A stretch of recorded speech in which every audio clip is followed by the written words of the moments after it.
or how bad this spring break has been. Sunset was at 32, so I've been here almost 20 minutes waiting for a ride off the island. It's a little bit of a surge at the airport. Literally nothing going on here. There was one ride, but it was going to St. Pete. So spring breakers are on Siesta Key, Sarasota's famous beaches, but it's nothing like on years before. I encountered people from North Carolina, Missouri, Virginia, Ohio on spring break. I purposely targeted areas that I knew would have spring breakers like beaches on Siesta Key, and I can say that today over 50% of my passengers were spring breakers. However, I'm looking over the analytics and it seems that almost none of them tipped me. They sure seem pretty freaking stingy. Now, most of these spring breakers were happy with my truck. They were happy with the music selection. Most people enjoy the fact that I Uber drive in a very spacious, luxurious vehicle, so all that was good. They seemed happy. They thanked me before they got out of the car. But when I got home and looked at the tips, it seems like none of them provided gratuity. Now, let me show you guys footage from a few nights ago. And these people were not spring breakers, but they were just as fun as any spring breakers. Now, this was a few nights ago. I'm going to blur the faces so you can't see who they are because obviously their privacy. You can see that they're taking photos in the backseat of the truck. We're blasting music. They're kind of taking selfies and videos. This was a half-a-mile ride. At some point, they even reached up and started touching me. These were females that were probably... I'm just not even going to try to guess their age, but they were definitely not spring breakers. They were a little bit older than that. Now, these females went on a half-a-mile ride through downtown Sarasota, and they gave me a $20 cash tip and a $3 tip through the app, which means that they tipped me at about 500%. Now, what I find interesting is that these spring breakers that are coming to Florida are not even as lit as the people that are generations older than them. They're kind of just stale.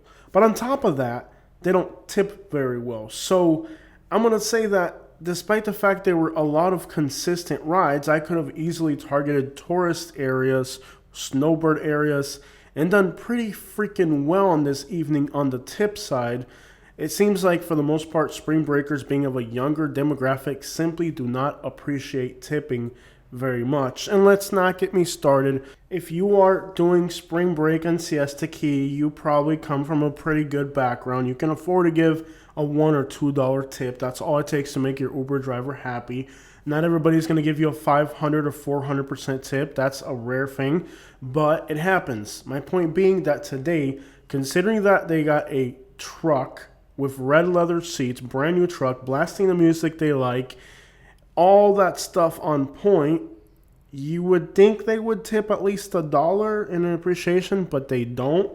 So maybe next time they can ride with the old Tesla or the Mazda Uber driver and see how fun that ride is. I just feel underappreciated by them because I feel like just like the older demographic, you saw them having a blast in the backseat. I can guarantee when the Uber shows up and it's a Mazda or Toyota and they barely fit in the back seat, they're not having that much fun. I do feel underappreciated by these spring breakers. But my point being, if you're coming on spring break, I am very sensitive to the red tide. At least in Sarasota and Siesta Key, there's no more red tide out and about. I was on the beach and it didn't smell bad. I'm extraordinarily sensitive to red tide, so if it didn't make me sick, it probably won't make you sick. I think red tide isn't at the moment a problem here. So if you're thinking about coming here, we did have a few days that were kind of windy and raining, kind of cold for Florida, to be honest. In fact, one of my passengers from Michigan just mentioned that it was actually about the same weather in Michigan as there's in Florida. We do have a little bit of a cold front coming through. But anyways, watch the weather. If it gets in the 70s and 80s, there's no red tide present right now. If you're thinking about spring break in the Sarasota, Siesta Key area, I definitely recommend it. It's kind of a very mellow crowd with these spring breakers. Like, even I've noticed that, like, a lot of times this new generation is just really quiet to themselves. They're not really that outgoing. Like, even my older passengers are actually more vibrant, you could say, in the backseat. So the other thing is they kind of go to sleep early. Like, I noticed that like around 7:30, 8 o'clock, 9 o'clock, they were doing all this. Around 10:30, I hopped back on the island and there was literally nobody out here. So they sure ended the festivities early for their spring breaking. It's something, I guess, weird because I really expected these kids to be more vibrant, more fun than the snowbirds, but apparently they're not. So I don't know exactly what's happening with this new generation, but they sure don't seem very fun to me. They seem kind of stale. They also seem to congregate in like very specific places, like right here on Siesta Key, a few particular bars and nightclubs. It doesn't seem like they're just on the entire map. It seems like they just focus on particular areas at particular times, and then they are back. I've also noticed that not everybody here for spring break is staying at a hotel. Many of these kids are actually staying at a parent's or family member's house or something like that further inland. So a lot of the spring breakers are the kids of people who already own properties here. Not everybody in spring break mode is staying at a hotel. And I think that's a very interesting thing for me to pick up on. So last year, people were staying in hotels and they were spending more money. Right now, a lot of these spring breakers are kids that are living in Ohio, the Carolinas, somewhere else, but they're not going back to a hotel. They're going back to a family member's property. So let's just give you an idea of who exactly is spring breaking in this area. It's a little bit more quiet, more mellow, and definitely of a different economical background than what you would normally expect would be spring breaking right now. I find it mind-boggling that many of these kids here on spring break are not even aware that we had 2 hurricanes in the area. They really seem like they're in la la land. They're also unaware of the fact that the state of Florida is nothing but old people. They really thought this was like Miami Beach, and they show up here, it's just a bunch of old people drinking. So it wasn't exactly what they intended. It's definitely a more mellow version of spring break than they imagined. So at least for now, if you're thinking about spring break down here, it's definitely a tranquil experience. At the moment, it's North Carolina, Virginia, Missouri, Michigan, Ohio that are down here in Florida. But of course, that's going to change throughout the year because different people have different spring breaks at different times. I think for our area around March 17th, it's only the 12th today, so there's still quite a way to go. Maybe another week before kids really start coming down here. And boy, do I hope if you're watching this video and you're spring breaking, if your Uber driver doesn't suck. If he sucks, don't give him anything. But if he's cool, break him off a little bit of bread. I mean, come on, you're vacationing in Florida. You get a cool Uber driver, break the homie off a little bit of cheese, man.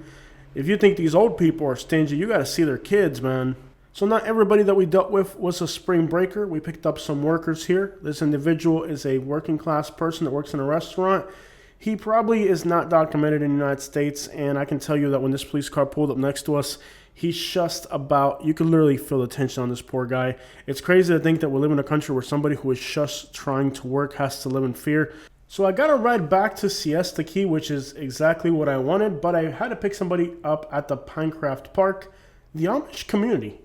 And yes, we do have Amish people in Florida, and yes, they do ride in Ubers and use cell phones to work. Not every, how do I explain this to people? Okay, so every time I talk about Amish people in Sarasota, somebody always says something along the lines of, well, those are actually Mennonites. Amish people are not allowed to do that. Like, no. The Amish in Florida have Hummers. And I'm not making this up. It's just, they're not, there are some Mennonites here in this community, but they're mostly Amish. This is just a different type of Amish. It's a Florida version of the Amish people. They're transforming into what they call the English. They're a little bit more modern, and they actually do go on Ubers. Now, I've had several Amish passengers, but I can tell you that this was like really the first time I get Amish people that are like dressed like Amish people. I've got Amish people that have been here for a while, and they've kind of adapted. They kind of look like the rest of us already, but like these are authentically Amish people. And this is on a Tuesday night. They are very tight-knit community. They all hang out together. And I think it's incredible and admirable, to be honest, how close-knit their communities are and how they're able to just all hang out every single day, even on a weekday, and worry about sports and spending time together and just enjoying life as a group. If the rest of us in society did that, I'm sure we would have a few stabbings involved. We're not going to talk too much about the conversation inside the vehicle for their privacy, but I will tell you this. They were heading to some type of sporting event on the beach. that was actually pretty interesting that this late at night they're still out there doing the little games that they play and stuff. So definitely very cool people, and the way they socialize and hang out late at night, even on a weekday, admirable, I have to admit it. Now the drive from Pinecraft off of Bahia Vista, which is the Amish neighborhood, to Siesta Key is actually a pretty decent long drive. Most of the time they do this on electric bicycles, but they seem not to like to ride those late at night. Now, warning to Uber drivers about Amish passengers, they don't seem to like wait for the vehicle to stop to get out. So just be careful when you get to your destination, because they may actually like literally open the door and hop out while you're still moving. The one thing I like about the Amish people is how much they talk. They're very sociable, but there's a few topics that they will not talk about. Alright, so we drop off the Amish guys and we pull into a gated community to pick up two guys. Now, when I pulled in the community, I accidentally pulled in the wrong direction. Now, it's Siesta Key. There's practically nobody on the island this late at night, so I quickly pulled into a parking spot, got out of the way. So now I'm no longer driving the wrong way. I'm in a parking lot. My people are getting in the car. As I'm letting my passengers get in my car, this old guy comes up to me. Now, he's the gate guard. He goes, "Hey, you're driving the wrong way." This gate guard literally ran a good 100 feet to my vehicle to scream at me that I'm driving the wrong way. And I'm like, yes, like a minute ago, I'm parked here now. I'm no longer driving in the wrong way. It was clearly an accident. Do you think the gate guard let it go? No, he goes on to threaten my passengers, telling them that they can't get in my Uber. And he looked at me and says, "I'm going to remember you." Now, this guy is like 84 years old and looks like Cotton Hill. And he's not a cop. All he is a gate guard. And all I did was accidentally enter the wrong way on Siesta Key, which I'm sure happens 10 times a day.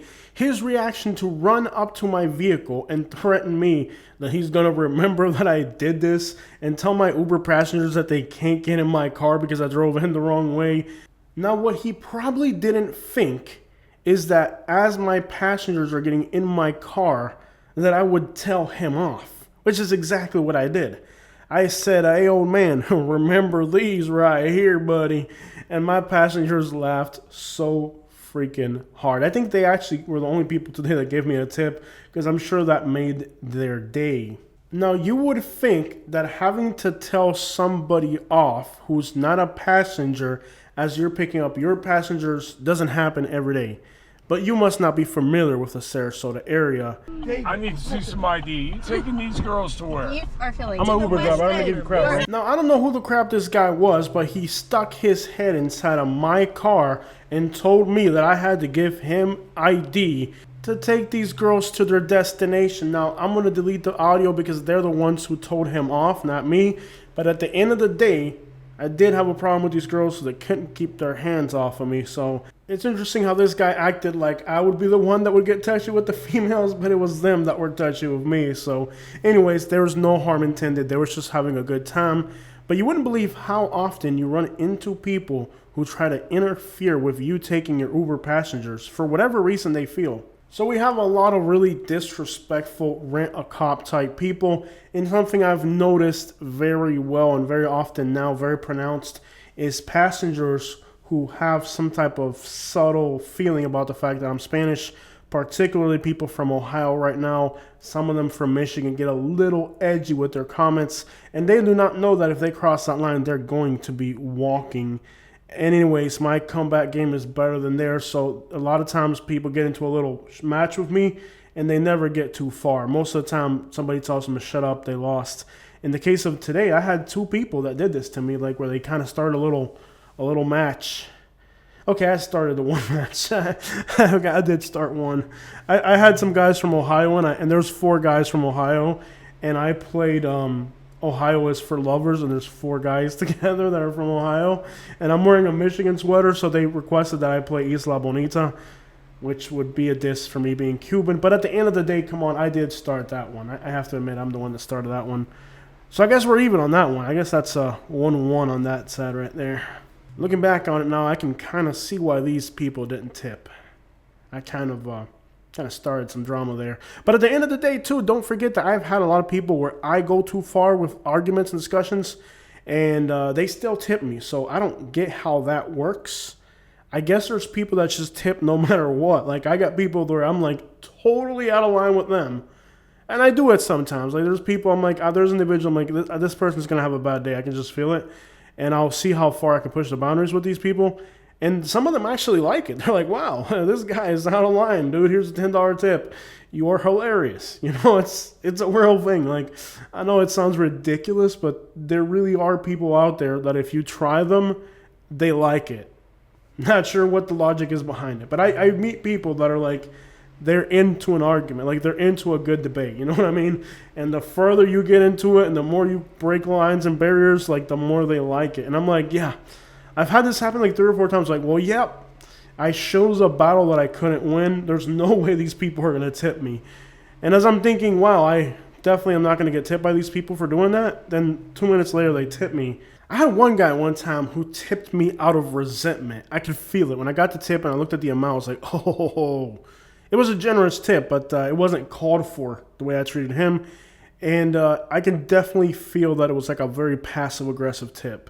I think I'm going to try something new. I try crazy things with my passengers all the time. I think when I get somebody and I think they're not going to tip me, I'm going to like joke about the fact that I'm sure they're not going to tip me and see how that goes. Because like you do kind of know the person who's not going to tip you. And you know the one that is almost certainly going to tip you, and you can kind of almost tell the one that's going to tip you generously. And then there's the one that just catches you by surprise. There's people that just like to surprise you with a big tip. But then again, it's one of those deals where like a lot of people when they drink responsibly. And part of drinking responsibly is that if you get into somebody's car and you act a fool, disrespect them, or somebody else disrespects you, they're gonna tip you good because they're good like that. And I'm like that. I'm the type of person like if you're dealing with me, it's gonna be good business, you know. And I know that there's people like that are just like me. That if you're dealing with them, it's going to be a positive note. And if anything goes wrong, even if it's not them, it's going to be on them because they don't like to do bad business. And like in the case of these girls right here, they gave me a extraordinarily generous tip.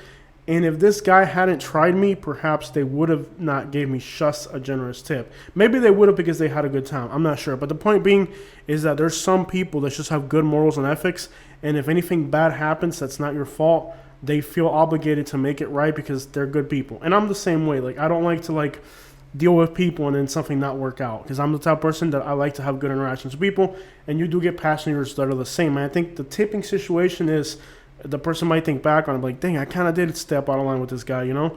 And then they'll tip you generously to make up for it. Whatever the deal is, you know, this is not being disrespectful. This is not being rude. Let me be clear about that. It isn't being disrespectful, being rude to people needlessly.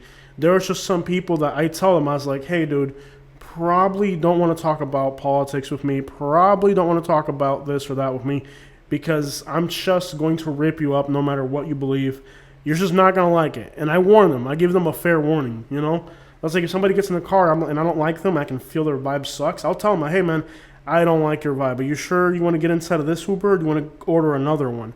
And this has really helped litigate a lot of problematic experiences. Lately, I have had very few problematic experiences because I know already what the problematic people look like. And when they get in the car, I'm like, hey, you sure you want to get into this Uber right now? Or do you want to get into another one? Like, just let me know how you're feeling because I can already sense, we good? Are we okay? And most of the time, they put it, you know, they wrap it up pretty quickly. So it's one of those deals where I've really gotten good. And I think the longer you drive Uber, the better you get at this. Because I've met like long-time Uber drivers, they don't put up with crap. They learn how to litigate the problems. I had an Uber driver in Tampa, old guy. He had 15,000 rides. He pulls up and it's like, I think it was like a Nissan Sentra or something black. Not Nissan Sentra, like a, I don't know. It was like one of these like little cars. It was like a black Mazda or Nissan or something. And, or a Honda. I can't remember off the top of my head. But this guy had 15,000 rides. I get in the back seat and I wanted to push boundaries off the back. Because I'm an Uber driver, so I know what the passengers can be like. And I got in the back seat and I instantly went, hey, bro, it smells like weed in here, bro. You been smoking? He looked at me, stopped the car dead, and just looked at me. And I was like, I'm just messing with you, bro. I was like, you got 15,000 rides, you know, because like a dude that's got 15,000 Uber rides has been through a thing or two in his life. At that point, if your Uber driver has like 10,000 or 15,000 rides, he ain't going to put up with crap. And he been there, done that 1,000 times, okay?